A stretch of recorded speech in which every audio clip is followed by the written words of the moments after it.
So this month we are talking about being a better employee. That's our topic, and being a more exceptional employee, better part of a team, etc. And something I want to touch on is around repairing relationships. I think it's normal and natural for a lot of people and a lot of companies and organizations to have somebody that you work with that you butt heads with a lot. And that can sort of, there's a big scale there. It can be something that's like just a minor annoyance to as extreme as like you dread coming to work every day, someone that you have a lot of conflict, a lot of strife and static with, and just very sort of strained relationship. And I think that can show up in a lot of ways of affecting your performance and engagement as a person. Like if you dread coming to work, like how well are you performing in your job, complaining to everyone in your life about this terrible person that you work with, having angry conversations that you're playing out all the time in your head with this other person, and just like it can cause a lot of detriment, I think, to your peace of mind and ability to perform and be a good employee.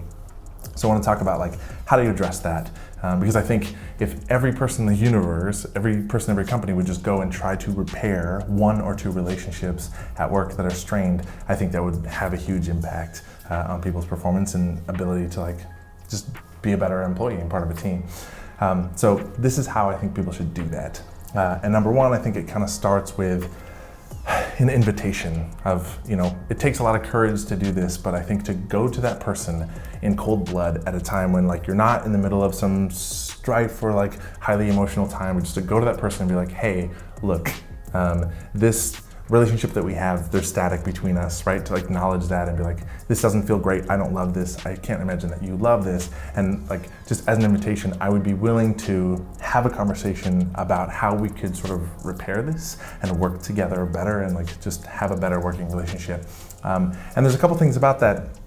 I think that it should be presented as an invitation instead of cornering somebody, especially if you have a strained relationship with someone. You don't necessarily want to just go to them and be like, hey, we need to solve this right now, because depending on the context, you could trigger someone that could have them feel like I'm not ready for that conversation. And I think it's kind of nice to say, hey, just putting this out there, either now or sometime in the future, I would be willing to sit down and have a conversation around like how we can work together better and like make this situation better for both of us. And let that person have a day or two to reflect or come back to you and be like, yes, I'd be willing to have that conversation. And sort of framing that up just to be like, I'd be willing to sit down and talk with you and listen and hear like, what is your perspective? What's going on with you? Like, what is causing static for you between us? And like, maybe there's a way that I can show up differently and improve this for both of us. But like, if you want to, I'd love to have that conversation. And then if that conversation actually happens and there's a chance for that, then I think that's exactly how you approach it, which is that like I would come in, right, and say, hey, look, why don't you go first? You talk, and like, where are you coming from? What is the sort of like root of this for you?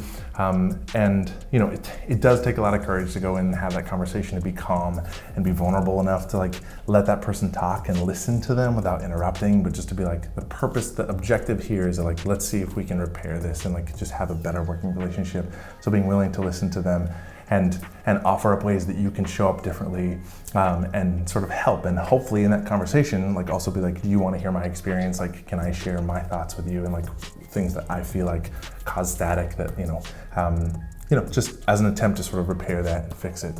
And I think, there's a couple things, it might not work. Right?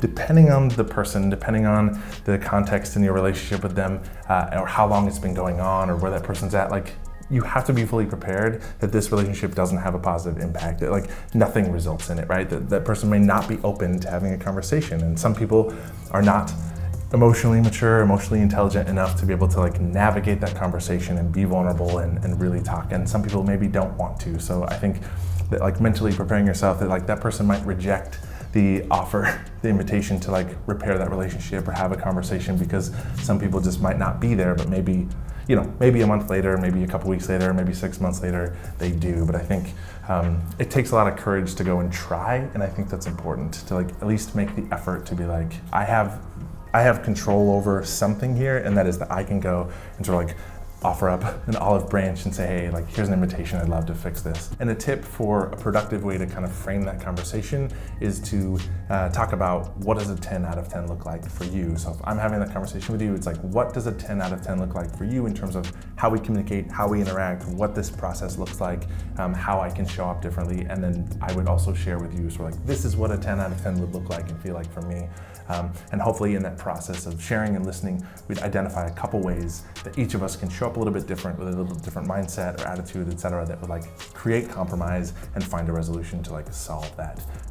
And again, it might not work, but I think it's worth like the effort to make it happen and make an attempt to fix something like that, because man, like certainly for me in jobs I've had, I think about times where like, if I could repair that relationship, my experience at work would be completely different. And I think contributing to like being a better employee, it's like solve those relationships that you have that need sort of resolution and attempt to make them better.